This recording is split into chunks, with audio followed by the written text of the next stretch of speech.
میں اور میرے دوست آفس کے کینٹین پر بیٹھے چائے پی رہے تھے۔ میں نے جب ان کی جانب غور سے دیکھا تو وہ بجھے بجھے سے تھے۔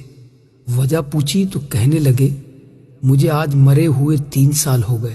میں نے نظریں اٹھا کر ان کی آنکھوں میں دیکھا، جہاں اس جملے کے ساتھ ہی دنیا بھر کی نقاہت اتر آئی تھی۔ پھر کہنے لگے، میں ہمیشہ سے بدتمیز رہا۔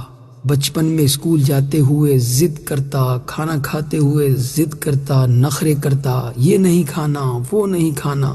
مجھے نہیں یاد کہ 5ویں کلاس تک میں نے اپنے ہاتھ سے نہایا، کھانا کھایا ہو، کپڑے پہنے ہو یا جوتوں کے تسمے بند کیے ہوں۔ باپ، بہن اور بھائی کی محبت مجھے نہ مل سکی۔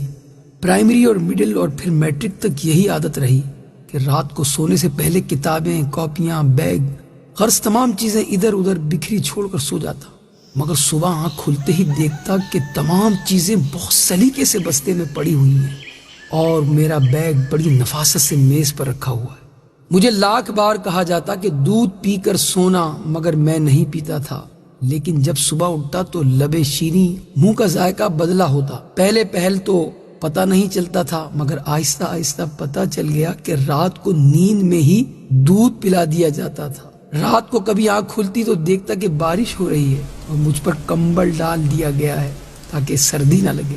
مجھے ہمیشہ گھر میں 2 ہی چیزوں سے چڑ رہی، ایک 11 سے 13 گھنٹے تک ہاتھ سے چلائی جانے والی سلائی مشین سے، اور دوسری روٹی کے کناروں سے کہ ان پر اکثر گھی لگنے سے رہ جاتا تھا۔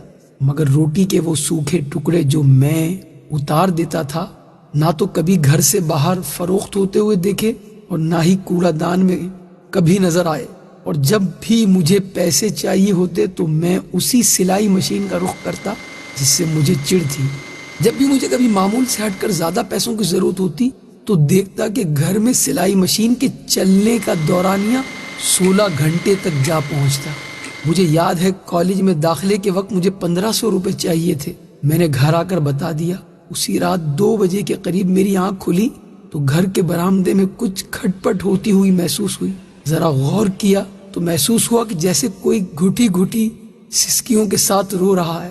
چپکے سے برآمدے میں جا کر دیکھا تو موٹے شیشے کا چشمہ لگائے میری ماں جانے کب سے مشین میں دھاگا ڈالنے کی مسلسل کوشش کر رہی ہے اور ساتھ ساتھ آنسو بھی گر رہے ہیں۔ میں نے پوچھا، کیا کر رہی ہو ماں؟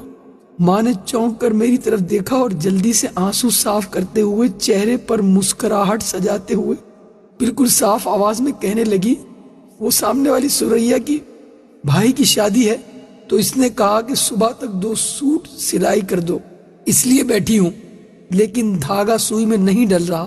اس دن مجھے ماں کی حالت اور آنسو دیکھ کر احساس ہوا کہ مجھے کوئی چھوٹا موٹا کام کرنا چاہیے۔ میں مناسب کام بھی ڈھونڈتا رہا اور پڑھتا بھی رہا۔ ادھر FA مکمل ہوا، ادھر آفس میں کام مل گیا۔ میں نے گھر جا کر ماں کو بتایا تو وہ خوشی سے نہال ہو گئی۔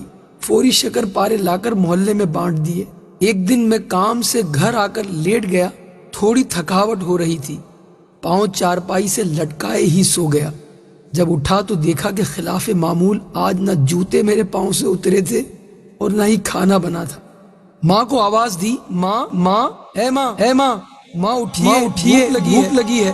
چیخ چیخ کر رویا، 1000 منتیں کی، مگر شاید ماں اب کے بار اٹھنے کے لیے نہیں سوئی تھی۔